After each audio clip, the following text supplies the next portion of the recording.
Nakasilid sa mga nylon bag ang bangkay ng dalawang lalaki nang matagpuan sa Sitio Udyongan sa barangay Macabud, Rodriguez, Rizal, bandang alas 6 ng umaga kahapon. Ang mga biktima nakasuot lang ng underwear, duguan ng mga ulo at nakabalot ng duct tape. Nakatali rin patalikod ang mga kamay nila. Hindi kinilala ng Rizal PNP ang dalawang lalaki, pero kalaunan sa Campo Crame, kinumpirma ni PNP spokesperson Police Brigadier General Jean Fajardo na ang isa sa mga lalaki ang Chinese businessman na si Kong Yuan Guo na may Filipino name na Anson Tan o Anson Ke at ang driver nito na kinidnap noong March 29. Kabaloktot siya, tapos nakatali yung kamay, naka-tape. Pagkatapos inilagay siya sa parang bag na, ano ba tawag doon, parang buli.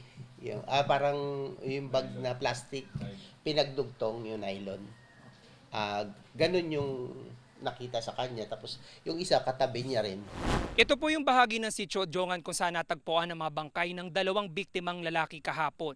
Tabing kalsada lamang ito at kapansin-pansin na maraming mga damo sa lugar na ito. Kaninang umaga nag-inspeksyon si Calabarzon Regional Director, Police Brigadier General Paul Kenneth Lucas sa lugar kung saan natagpuan ang dalawang bangkay. Aniya, mas paigtingin nila ang pagsasagawa ng checkpoint sa lugar. Manggagaling ka sa Payatas, no? Meron naman tayong checkpoint diyan, no? So ang gagawin natin is dito naman sa dulo. Maglalagay tayo ng checkpoint diyan in coordination with NCRPO and PRO3, no? So gagawa tayo ng composite checkpoint diyan para mabantayan natin itong kahabaan ng kalsada na ito.